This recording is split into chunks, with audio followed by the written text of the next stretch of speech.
નમસ્તે વિદ્યાર્થી મિત્રો, કેમ છો? મજામાં ને? Online education Neelkanth school Morbi આપ સૌનું સ્વાગત કરે છે. ધોરણ 5 વિષય હિન્દી. વિદ્યાર્થી મિત્રો, હિન્દીનું પાઠ્યપુસ્તક ખોલો. એમાં પાઠ 7 ખાના ખજાના.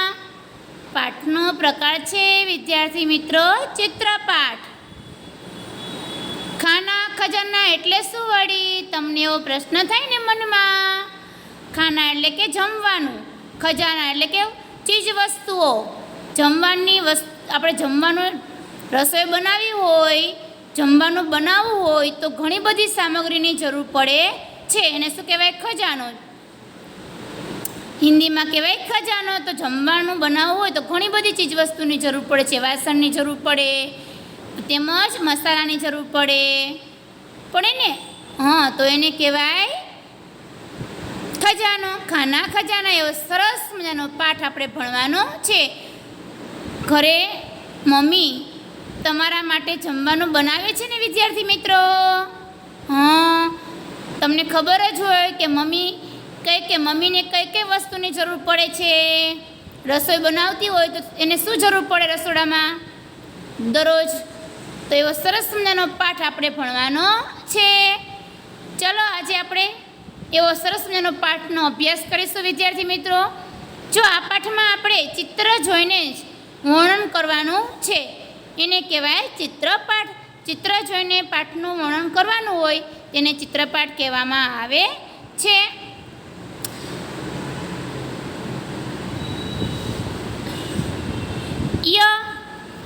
यह रसोई घर का चित्र है.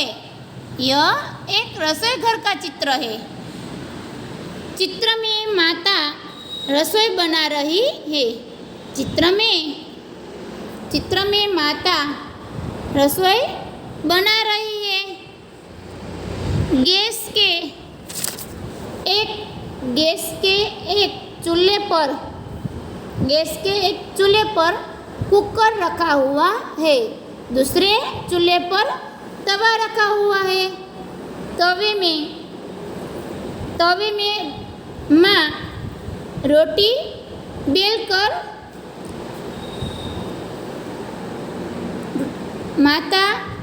बेल रही है. दूसरे चूल्हे पर तवा रखा हुआ है. माँ रोटी बेल कर तवे में रख रही है और सेक कर उसके लड़के को खाने के लिए दे रही है. यह है लड़का. यह रसोई घर में एक दादी माँ है, वो पुस्तक पढ़ रही है. और रसोई घर में कई सारी चीज़ें भी दिखाई दे रही है. अलमारी दिखाई दे रही है. अलमारी में कई डिब्बे भी दिखाई दे रहे हैं. और कुछ थालियाँ भी है, केतली भी है, कुछ जार भी है,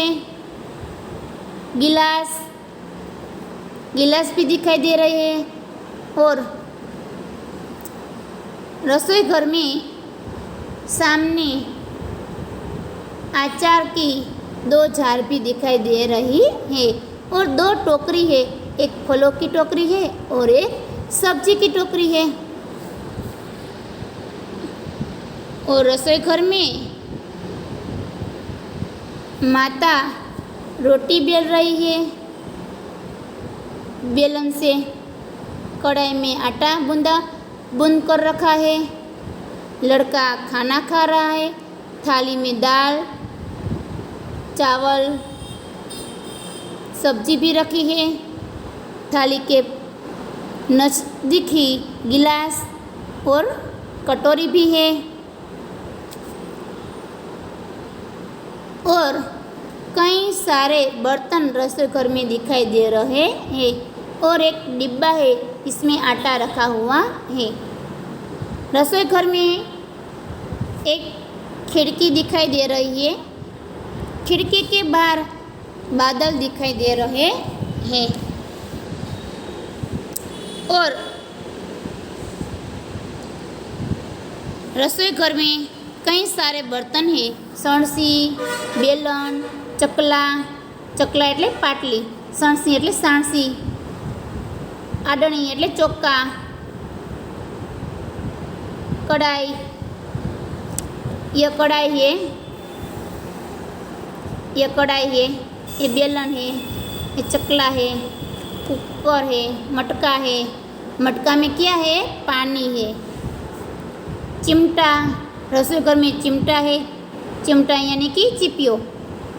तपेली, तपेली यानी कि तपेली ने हिंदी में शू कहवाय, पतीली।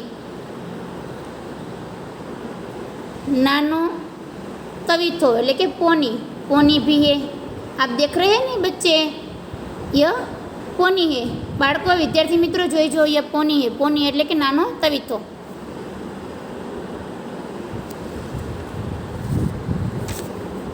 बरणी, बरणी ने शू कहवाय हिंदी में, जार। ये जार है। रसोई घर में कई सारे बर्तन भी दिखाई दे रहे हैं। चाकू भी है। रोटी मूकवानुं वासण ने शू कहेवाय, रोटीदान भी है। कई सारे बर्तन भी दिखाई दे रहे हैं और कई सारे बर्तन रसोई घर में रखे जाते हैं। आपके रसोई घर में तो कई सारे बर्तन होंगे ने। फ्रिज होगी, फ्रिज रसोई घर में होगी, पर इसमें तो फ्रिज चित्र में दिखाई दे रही नहीं है। यहाँ इस चित्र में फ्रिज नहीं है, पर आपके घर में फ्रिज होगी ने। कई सारे बर्तन भी होंगे। तो आ चित्र छे ते रसोડાનું चित्र छे અને તેમાં ઘણા બધા વાસણો જોવા મળે છે।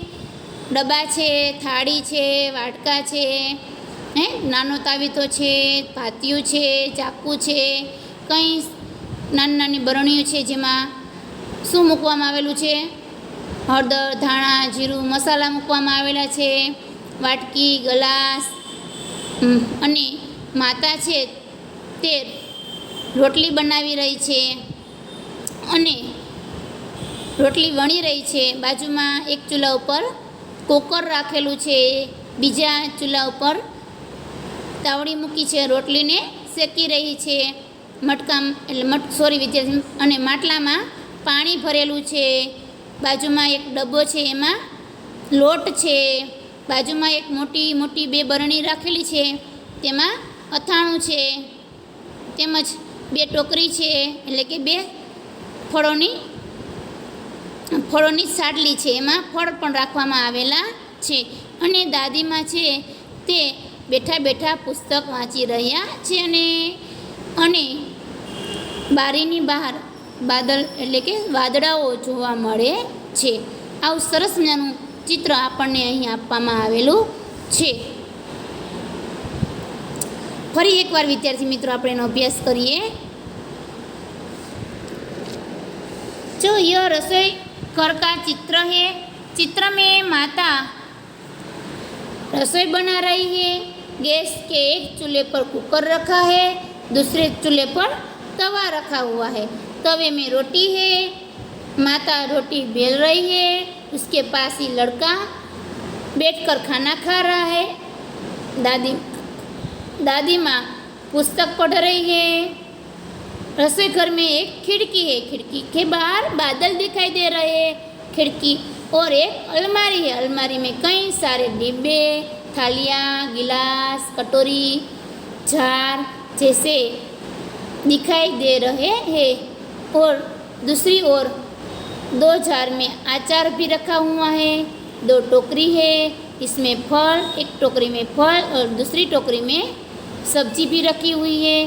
कई सारे बर्तन भी दिखाई दे रहे हैं, सड़सी, कोनी, रोटीदान जैसे रसोई घर में बर्तन रखा हुआ है। और एक मटका है, मटके में क्या है तो कि पानी है। और लड़का खाना खा रहा है उसके माँ के पास बैठकर। थाली में दाल, चावल, सब्जी रखी हुई है। गिलास है, यह कटोरी भी है, यह कड़छा भी है, कड़छा में आटा गूंद कर रखा हुआ है। ये थाली भी है। ऐसे इस चित्र में दिखाई दे रहा है। तो विद्यार्थी मित्रों, तमारे होमवर्कમાં તમારે વાસણના નામનું હિન્દી, તમને જેટલા વાસણ આવડે એ વાસણના નામનું હિન્દી એટલે ગુજરાતી સામે તમારે હિન્દી લખવાનું છે, અથવા હિન્દી સામે ગુજરાતી લખો તો પણ ચાલે. સણસીને શું કહેવાય? તો કે સળસી. વેલણને તો કે બેલણ. આડણીને ચોક્કા. પાતિયુંને કરછી. રોટી મૂકવાનું વાસણને શું કહેવાય? રોટીદાન. કડાઈને કડાઈ. ચીપિયાને ચીમટા. તપેલીને પતીલી. કેતલીને કીટલી. ગિલાસને ગલાસ. બરણીને ઝાર. કળછોને કલછુલા. બરણી એટલે ઝાર. મસાલિયુંને મસાલાદાન. એવી રીતે તમારે તમને જેટલા આવડે એટલા તમારે ગુજરાતી સામે હિન્દી નામ લખવાના છે. ઓકે વિદ્યાર્થી મિત્રો, ફરી મળીશું નેક્સ્ટ લેક્ચરમાં. ત્યાં સુધી આવજો બાળ મિત્રો.